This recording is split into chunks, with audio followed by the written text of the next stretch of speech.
Daftar skuad Sriwijaya FC saat berhasil meraih double winner musim tahun 2007 sampai tahun 2008, ada Amrizal, Ferry. Inilah daftar skuad Sriwijaya FC yang berhasil mengantarkan tim meraih double winner 2007. Nama Sriwijaya FC tentunya tidak asing bagi pecinta olahraga si kulit bundar di tanah air. Lantas siapa saja punggawa yang berhasil mengantarkan tim Laskar Wong Kito ini meraih double winner di musim kompetisi tahun 2007 sampai tahun 2008? Simak daftar skuadnya berikut ini.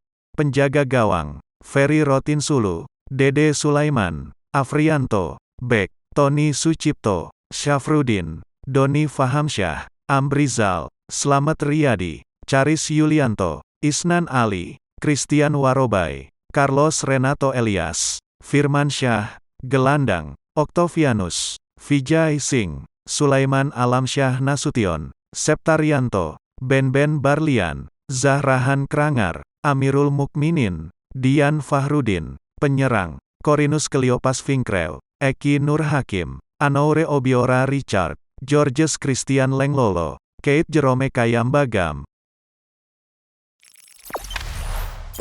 Jangan lupa subscribe, share, komen, dan like ya!